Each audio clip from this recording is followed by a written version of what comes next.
Hey, what's up, good people? It's Jay Ray, the co host of Q Points, and I wanted to come to you because there are two really important ways that you can support our show. One is by subscribing to it wherever you listen to or watch your podcasts. Q Points is pretty much everywhere. The other thing that you can do is you can visit us on Apple Podcasts, on Spotify, and on Podchaser, and you can leave us a star rating. Please rate us 5 stars because you know you love Q Points.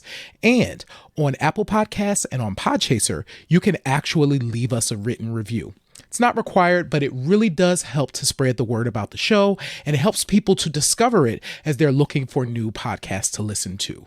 We're always appreciative of you supporting Q Points. We thank you so much for all that you've done for us so far, and enjoy the show.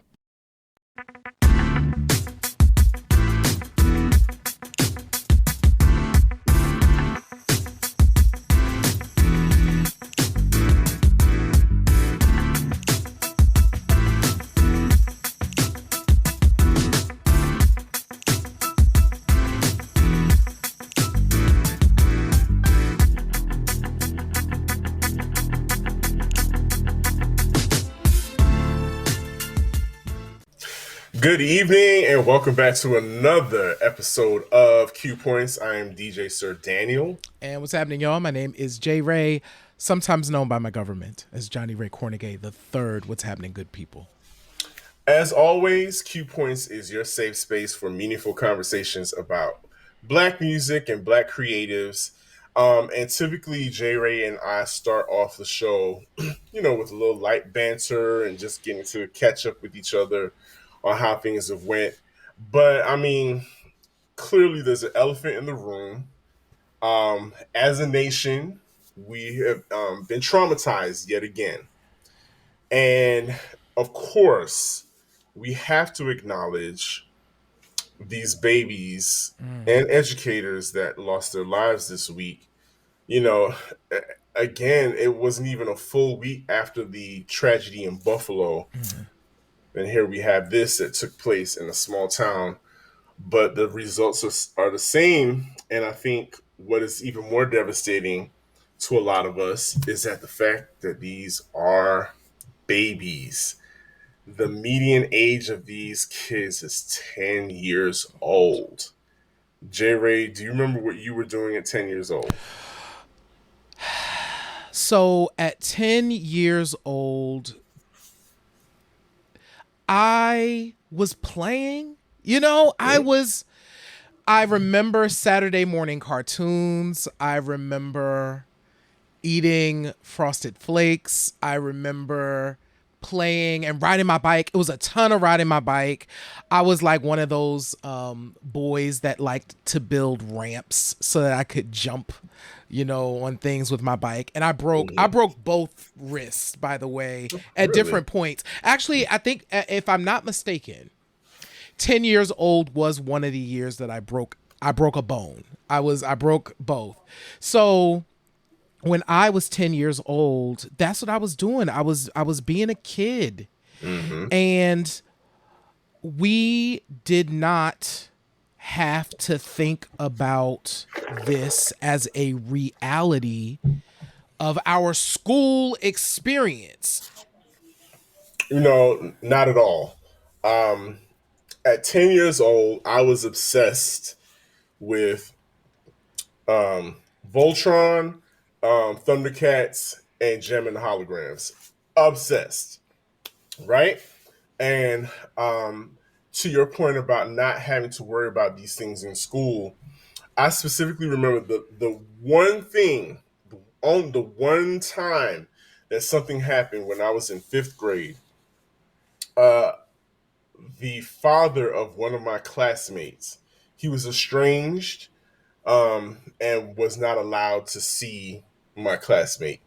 So he came looking for him, rattling windows, banging on doors. If anybody that grew up in New York knows that when buildings close down, businesses shut down, they have these metal gates that come down on a chain.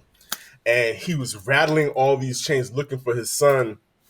and yelling, and they locked all our doors and whatnot. And that might have been the only instance in which we were shocked at school at some behavior. Excuse me, but this man didn't show up with any weapons. Not at all. He was just angry and wanted to see his son.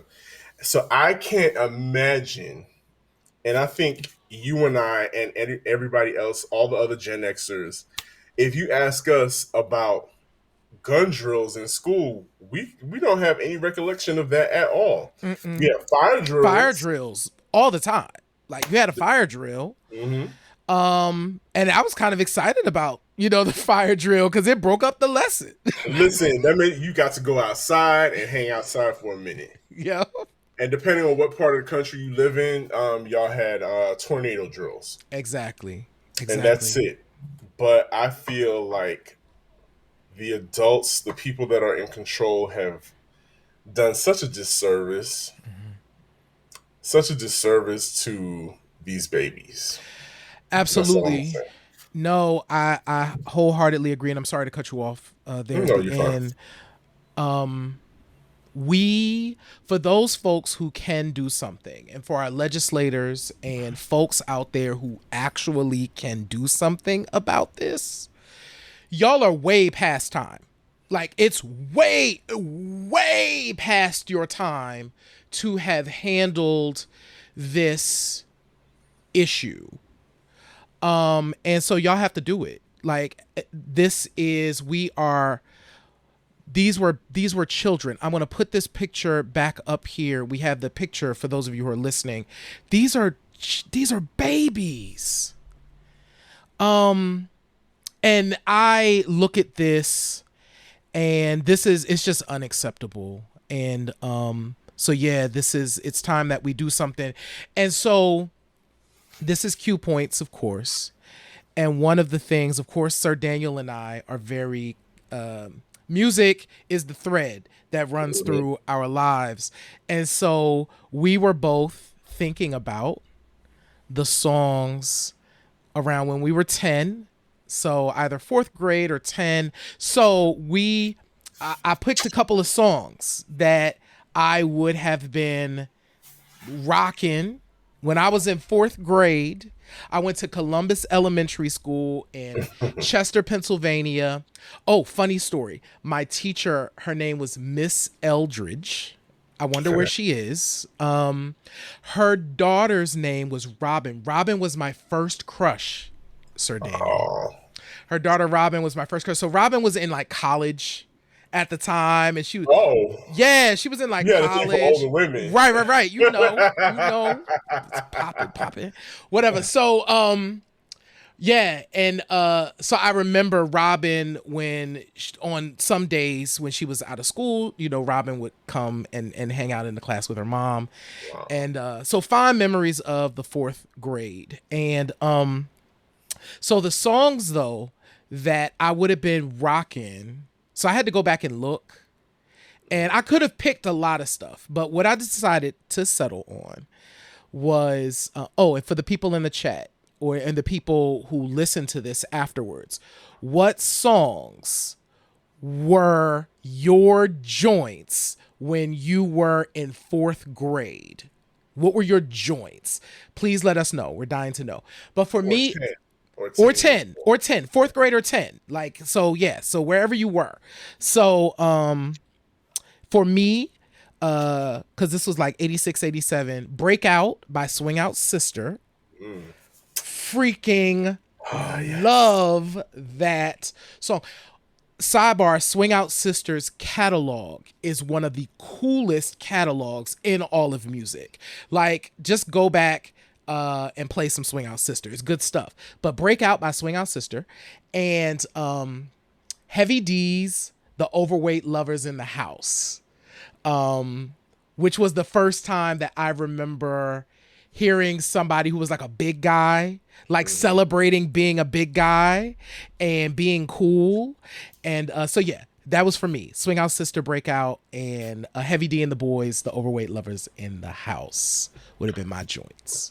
Definite joints. And I keep forgetting that I'm I'm actually a couple Yeah. years older than you. I Yeah. keep forgetting. So when I was 10, Hmm. it was 85. I was in the 5th grade. My teacher's name was Miss Catherine Jackson. She is no longer with us. She passed away a few years ago. Um, and I attended Hanson Place SDA, Seventh Day Adventist School in Brooklyn, New York, 38 Lafayette, Brooklyn, New York, right next to door to the Brooklyn Academy of Music, which was dope in and of itself. And man, so 5th grade, 85, I was definitely watching shows like Hot Tracks because we didn't have cable, and shows like Kids Incorporated. So I definitely had, I mean, I think it goes without saying, my obsession with Prince continued long after Purple Rain. So by this time, it was the pop life era. So my first song is Raspberry Beret, and of course, it's a the video is bright and colorful. Lots of day glow. My life was day glow back in '85.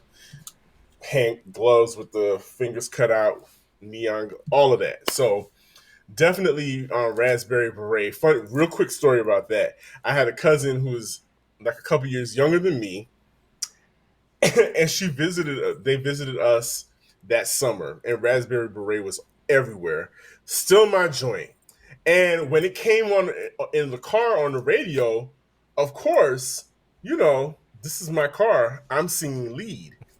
And here she goes trying to out sing me on Raspberry Beret. And you talk about salty. Every time she opened her mouth, I'll just look at her like, why are you singing my song? But anyway, tales of a 5th grader, only child. My other song that I really, really love, and I think if you follow me, J Ray knows this. I am a Pointer Sisters stan. That's the only way to describe me. I am a Pointer Sisters stan. And by 85, the Pointer Sisters were bona fide pop stars, like mega stars, because of course 84 was the 84 Olympics, and Jump for My Love made that song go huge, was a huge international hit. So by the time 85 rolled around, they dropped a new album. And my favorite joint, of course, is Dare Me.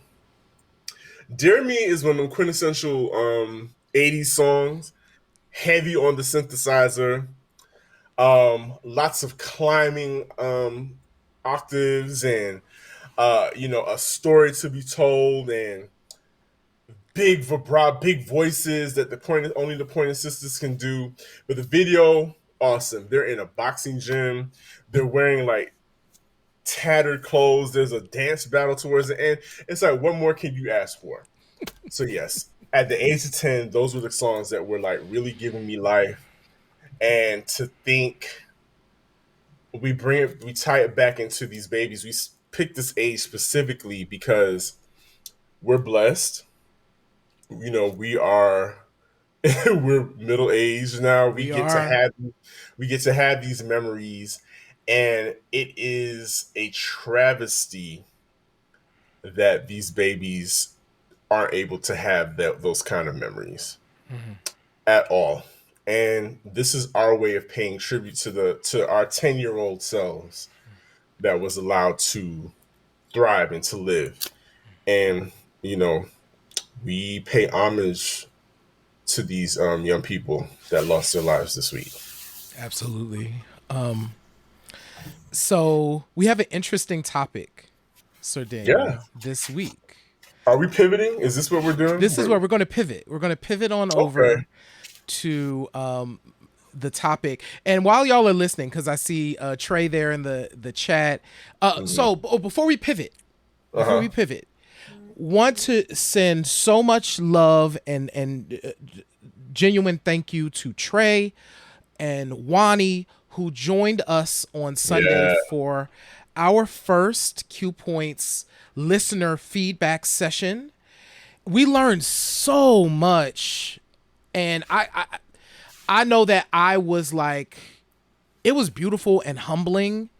to have that experience. And so I just want to say thanks to them for, one, being consistent listeners, and two, being willing to share their feelings with us about how we can grow the show and do more for all of you. So I wanted to definitely say that. What are your how was Sunday for you, Sir Danny? Oh, Sunday was amazing. I mean, it was. I enjoyed seeing them, getting to talk to them, and hear their voices, and just getting, honest feedback about what we can do to improve the show, and to know that what you guys like. I love that even more, knowing what you like, and that, okay, we're going to keep that going for you. And so, yes, I echo everything you said, J. Ray. I'm very grateful to Trey and to Wani for holding us down on a Sunday morning when they could have been out brunching and whatnot, but they chose to spend some time with us. And so, yeah, definitely kudos to you guys and thank you. So we're gonna continue with this pivot, but before we do that, J Ray, did you hear that the new hot track? There's a diss record that was dropped earlier this week. Yo, there was a diss record by the one and only, the vocal Bible herself, Brand New. Remember there was the Brand New. Or B Rocka. I like Rocka. I liked B Rocka too. But Brandy responded in excellent fashion. I knew that she would. Yeah. To Jack Harlow, of course, not realizing that her and Ray J were siblings. And that was a great diss track. Like, she waxed it. So shout out to Brandy. But as we were thinking about this particular topic, of course, Kipper Jones, friend of Q Points, been here several times. We'll make sure that we include the links to the shows that Kipper has been a part of in the description. But Kipper wrote the song "I Want to Be Down." And one of the things that Kipper has talked about is the fact that, listen, I wrote "I Want to Be Down," and in my mind, that song was going to be for Vanessa Williams, right? Wait, pause. Mm-hmm. Let them sit with that for a minute. Yeah. "I Want to Be Down" was written, produced, and was supposed to be shot to Vanessa Williams. Yep. Who we all love. We love Vanessa Williams. We do. But sit with that for a minute. Yep. It was a real thing. And so I put a link, right? I put a link in the chat where Kipper talks about, that history, right? So so at the time, that song was, of course, produced and Keith Crouch said, hey, this other artist over at Atlantic, they want her to demo the song. Brandy demoed "I Want to Be Down," and the rest is history, So I put the interview in the chat, and we'll put it in the description so folks can read it. But it just got us to thinking, like, when folks sometimes craft songs, they have a model in mind of who that song is for, right? Yeah. And that's where, they tend to go. But sometimes it just doesn't work out like that, and fate takes it in another direction. And there's a lot of songs like that. There are a lot of songs that we dug up. Some we knew the stories behind, some we didn't. But just sticking with "I Want to Be Down" for a minute, you can kind of, giving Kipper some grace here, you can kind of understand his trepidation with that. Like, I get it. Who is this Brandy person? Mm-hmm. Yeah. All we know so far is that she was on Thea. Mm-hmm. She was she's a little girl. She's 14 at the time. Yeah. 14 at the time. We don't really know nothing about her. Mm-hmm. I'm thinking, as a producer, I want, if I'm crafting a song and I want to shop it and I want it to go big, mm-hmm. I want it to go somebody established. Absolutely. And go ahead. No, I was just gonna say, and he talks about that in the interview about, like, listen, I'm We sorry, just did 2 million on the comfort zone. Like, this is our next thing, and so there's a link here about him finishing, I'm sorry, a quote here about him finishing I Want to Be Down, or the lyrics. And he said, so we finished the song. And all this time, I'm thinking, we sold 1 million records with the right stuff. We sold 2 million with the comfort zone. We're going to sell 3 million of this song with yeah. Vanessa like it ain't nothing. Like, I was all set on cutting it on Vanessa. Then Keith calls me. The rest is history. Wow. Imagine that. So, like J. Ray said, when we kind of went down a rabbit hole of digging up songs, that were created for somebody else in mind, or may have even been recorded and cut by somebody, but then ended up becoming somebody else's key song. And I think what made me think about it was that I saw a clip on Twitter of speaking of Kipper, another friend of Kipper's, Penny Ford, was actually singing a song, and the caption read that this was actually the song that was supposed to be Mariah Carey's debut single.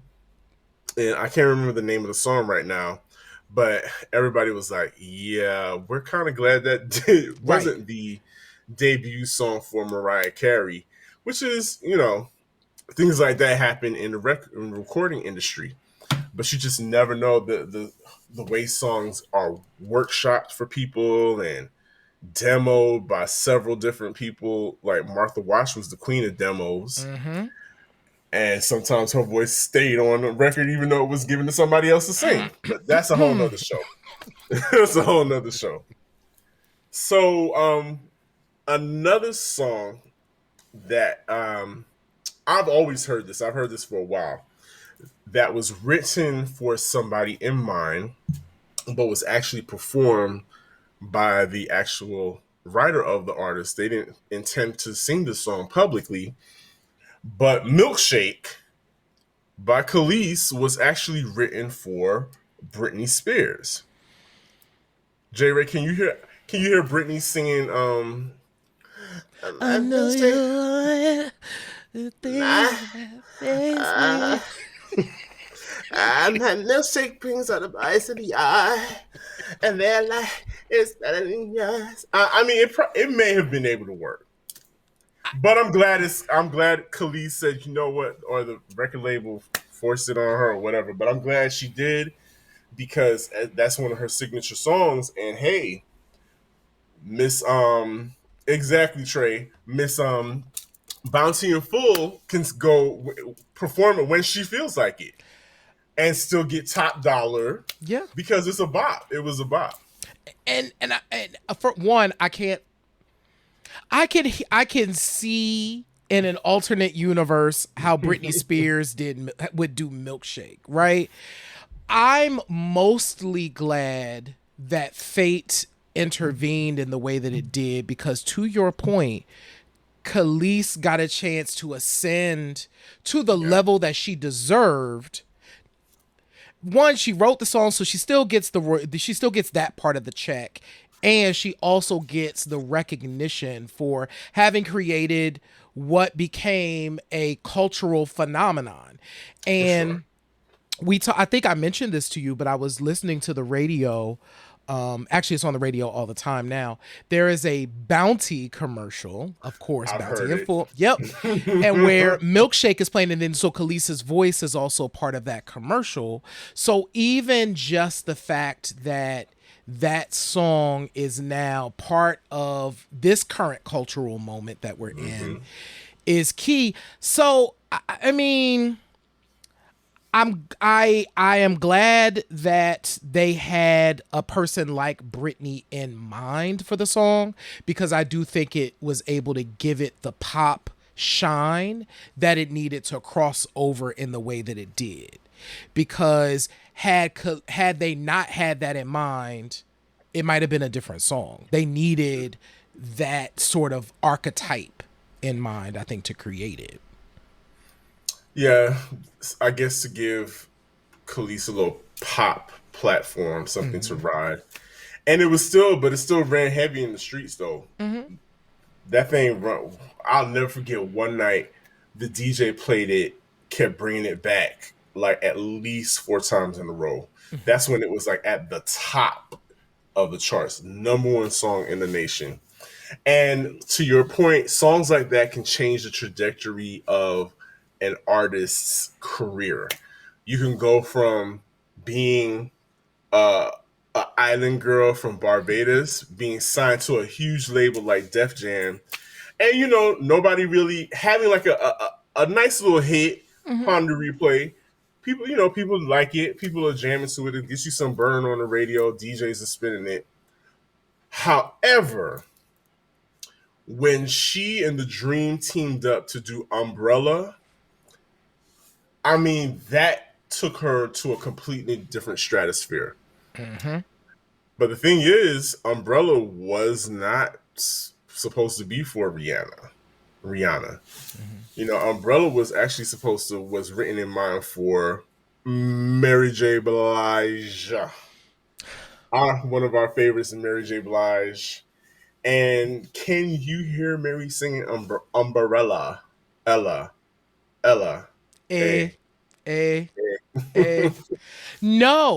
No, this is the weirdest thing. Once again, when I reflect on it, I'm glad that they had the archetype of like a Mary in mind, because it probably gave it the swag that it needed. Because that was the thing about Umbrella. I didn't get on the Rihanna train until Umbrella. That song was stupid dope. Yeah. Stupid dope. The energy was right. Her voice was right on it. It was great. And it created a career. I guess I can hear Mary singing Umbrella. I don't know. It wouldn't have done the same thing. It would not have done what it did for Rihanna's career. Oh, real quick, by the way. Sir Daniel is not actually related to Rihanna. I had somebody ask me that this week. It's not a thing. Sir Daniel is not actually related to Rihanna. They just were born in the same place. J. Ray, what are you talking about? Wait, somebody. God bless him. God bless him. I think I would have. If I was related to her for real, y'all would know it. No, right. You would probably get sick of me talking about that. Right. Yes. So back to when my little cousin, got this song. No, but seriously, like the verse from Jay, Little Miss Sunshine. Come on. Come on. Yeah. I don't know that. I'm curious to know, and I don't know a ton about the history of this. I wonder if it ever even got to Mary's team for them to say no. But yeah, I don't see this as a Mary song. Well, I'll say this. If you would like to hear more about the history of the song from the Dream's mouth, the Dream was actually featured on an episode of Daniel Smith's Black Girl Songbook. And they talked to the Dream specifically about how he works with a lot of female artists. Mm-hmm. And that does take, when I think about the men that have written phenomenal songs for women, that's a serious talent to be able to write from a woman's perspective. And it's up to the singer, of course, to embody the song and give it to the public and portray it to the public. But it starts with the pen. It starts with those lyrics. And yeah, check that out. So you can hear him talk directly about the song itself. And when we talk about men writing for women, did y'all know this? So, the hit "Crazy" by Gnarls Barkley, which consists of CeeLo Green and Danger DJ Mouse. Danger Mouse. Yep. Right? You know the song. You couldn't go anywhere without hearing it in 2007. It was everywhere. It took it took CeeLo to another song that took somebody to a new heights. How would y'all feel about Crazy being sung by Pussycat Dolls? Would it have had the same impact on you if, it had some hot choreography behind it, some PCD paraphernalia with Nicole Scherzinger, you know, putting her spin on it? I I gagged when I saw that. I was like, No. no, like, nah. No. One shout out to Danger Mouse. That it just produced some new Black Thought stuff. So there's new Black Thought stuff coming in. It's produced by Danger Mouse. But that's weird. I don't hear that. I don't hear it. It would have been a totally different song. I think the thing about Crazy that resonated with people is it was unnerving in kind of the way it was produced and presented.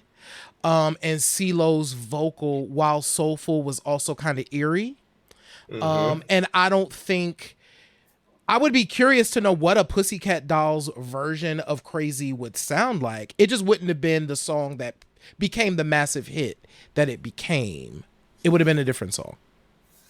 Yeah, because automatically we think of when we think of Pussycat Dolls, we think of buttons, and we think I like that of. song. Do you know? I mean, you know what? Not for nothing, the Pussycat Dolls, PCD, they had bops. They They had really, bops. they did. Um, Nicole Scherzinger, I mean, for all intents and purposes, is the Pussycat Dolls. That's her vocals all throughout. But to your point about the structure, the energy behind that song, it's not a match. And that's a good look on their part, whoever was on their team and was like, you know what, nice song, but we're gonna pass on that. That doesn't really fit us. Now, Don'tcha fit them, but Don'tcha was kind of snatched off of somebody else's shoulders and given to PCD. You know, I don't know how familiar you all are with who Tori Alamazay is. Tori Alamazay is a phenomenal singer. I know I don't know if she's still here in the Atlanta area, but she was part of the musical fabric of Atlanta for a very long time. I became familiar with her when she was doing BG background vocals for everybody. Outcast, if I'm not mistaken, she's in the Hey Ya video. If I'm not mistaken, um, Erica Badu, like you name it, Joy, Goody Mob, anybody that came through Atlanta, Tori was probably singing backup for them. And of course, like everybody else, she was working on her project, on a solo project or something for herself. And she and CeeLo worked on the song Don'tcha. And I remember specifically when I was working in radio, I remember her coming up to the station because the song was catching on. It was what they call a bullet. It was starting to catch on. It was gaining some heat. The DJs was giving it lots of spins everywhere. I went down to Ybor City in Tampa Bay, in Tampa, Florida, and they were rocking it down there. So the song was supposed to, all intents and purposes, Tori was on her way because it was sexy. It was something that you could still bop to it in the club and whatnot. And it, for whatever reason, it went away, and it went away quickly. But then a few months later, it resurfaced with several non-black women, well, and one black woman. Right. Busta Rhymes, doing a rhyme over it, and you can still hear CeeLo's vocals in the background, but Tori's nowhere to be found on the record. And I always thought that was wild. That's one of those, we talk about Martha Wash. That's one of those. Tori Alamazay is one of those Martha Wash like stories that some people know, some people don't know. And I'm sure, you know, if you ask her today, she'll probably be like, "Child, that's old news," or Right. she may not even want to talk about stuff like that anymore. But when we talk about Erasure, those are one of those stories that comes to my mind all the time, and how Yeah. a song could be it could be perfect for you because the song was dope for her, but you know, powers that be thought it would be better for somebody else. Man, so I didn't know this story because of course it was popular regionally. Like Tori's version was popular regionally, right? So I Yes. wasn't living in Atlanta yet. So I only knew at first the Pussycat Dolls version, and then it was like after that that I was like, "Oh, hold up. This was somebody else did this song and it was almost exactly the same from a vocal standpoint. It was just somebody else singing like the vocals. So it was like, oh, and they did like a whole music video. Like there was a whole thing for this particular song. So I was super surprised. I did end up catching a YouTube video where she did talk about this particular song and kind of how that whole thing transpired.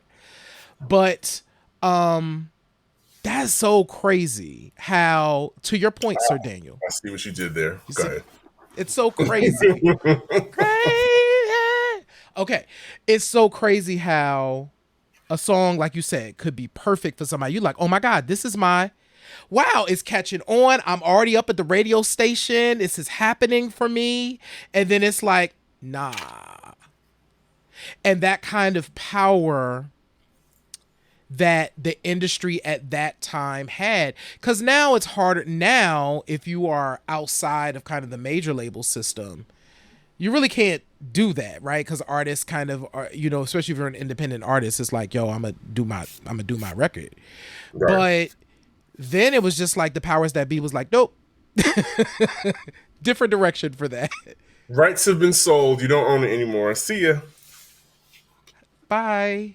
That Bye. is so definitely sending love to Tori for creating a classic. I mean, for all intents and purposes, the reason why that song got to PCD is because people heard how dope it was. And it's just a crazy, crazy story about how that happened to her. Yeah. But it's not the only story though. No. That's that's what's so wild about it is that labels really are gangster with it. So, okay, y'all, I mean, if you're listening to this show, y'all probably know this story, but some of you may not. We loved A. Marie. That first A. Marie record was just like, yay. Yes. Mhm. You know, but when one thing dropped, Sir Dan, do you remember how nuts that joint was when that thing dropped? It was 2001. No, this was 2006. Was it 2006? That was early. Okay, the first record was like probably 2006. like that earlier 2003. 2003. Was the first record, then yeah. Yeah, so it was a different sound. It was dance floor ready. It was all the things you wanted. You had her beautiful vocal over top of this banging like go-go influence beat because she's from DC. And it's like, this is all the things. But they had to sneak and do that. Yeah, just like you said, that song had everything you need. Like Rich Harrison banging on pots and pans. You know, the intro alone is because God, I can't remember where that sample comes from, but it's crazy. It gets your attention immediately and pulls you in. But yeah, like Jerry was saying, the Sony Columbia Records was like, we want our Puerto Rican princess, the OG Puerto Rican princess, Right. Jennifer Lopez, to have this song, and they were going to take it from A. Marie and give it to La Lopez. But to Anne Marie's credit, she was like, you know what? I love this song. I worked hard on this song. I'm not giving it up just like that. So just to kind of to go behind the record label's back, they started giving it out to all the DJs.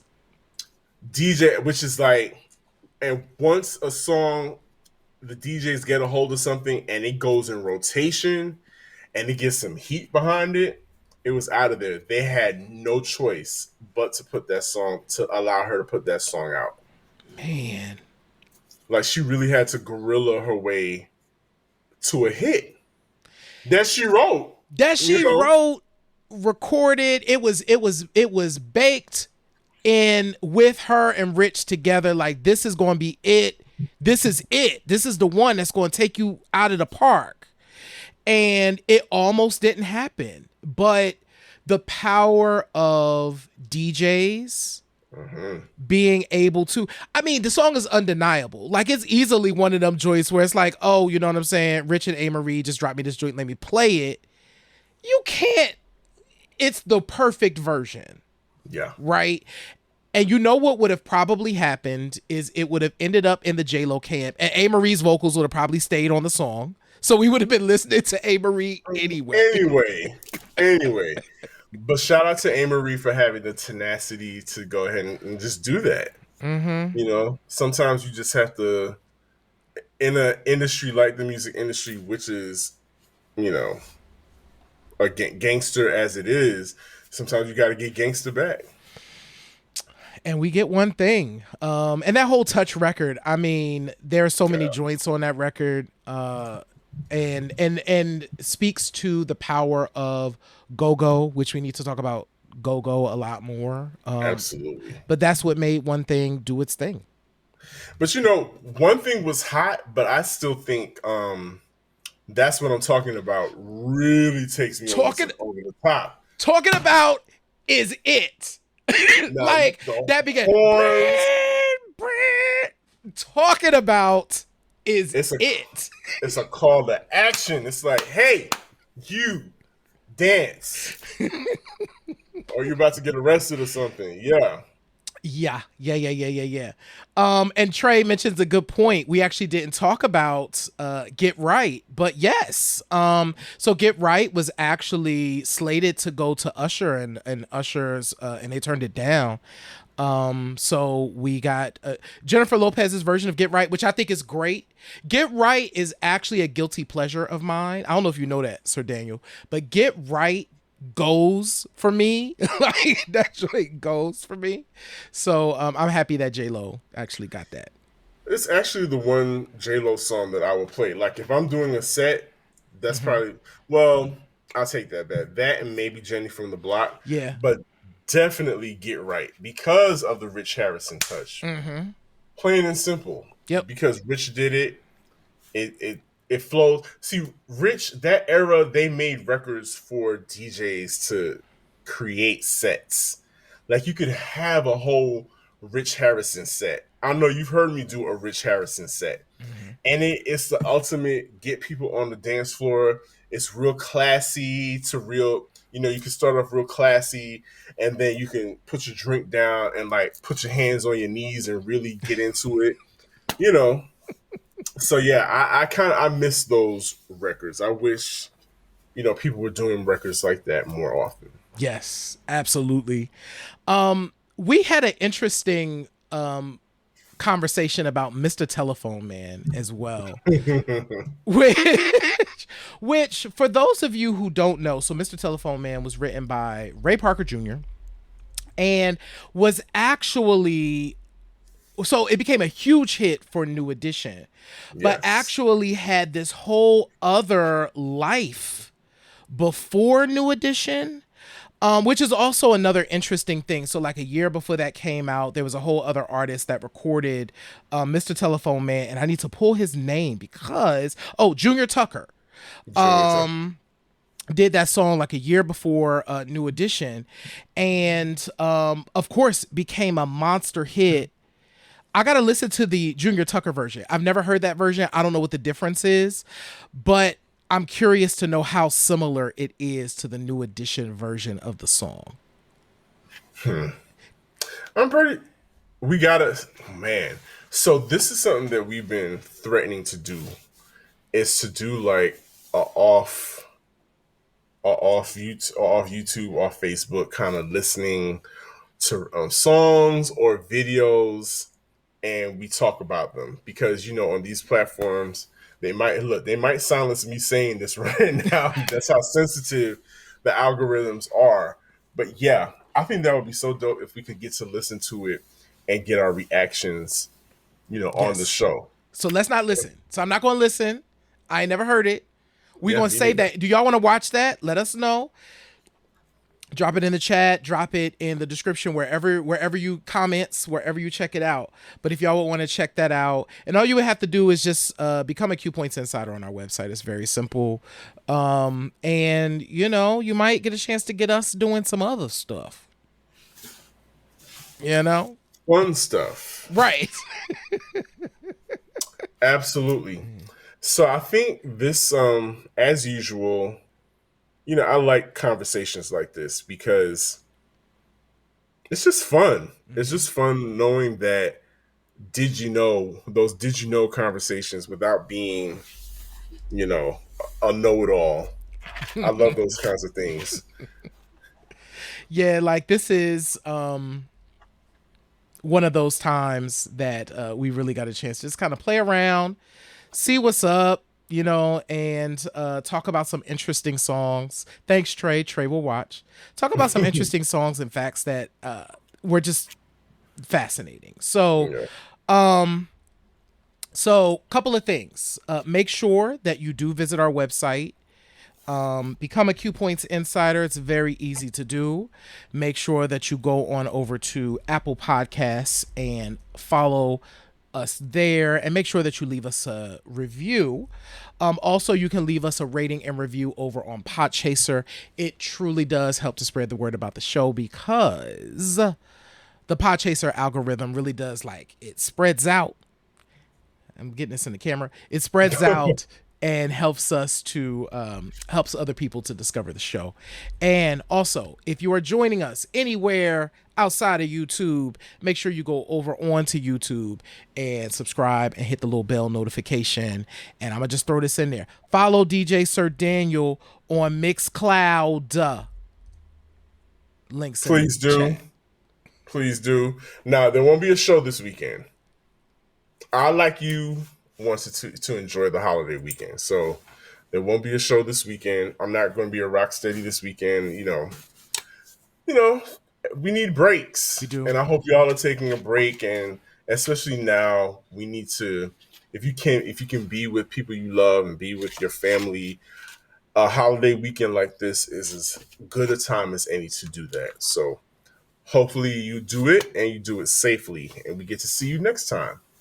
Absolutely, y'all. It's been fun. Thank y'all for hanging out with us on this week's Q Points. Absolutely. And J. Ray, what do I always say? In this life, you have a choice. You can either pick up the needle or you can let the record play. I'm DJ Sir Daniel. My name is J. Ray, y'all. Peace. Peace. Have a good night.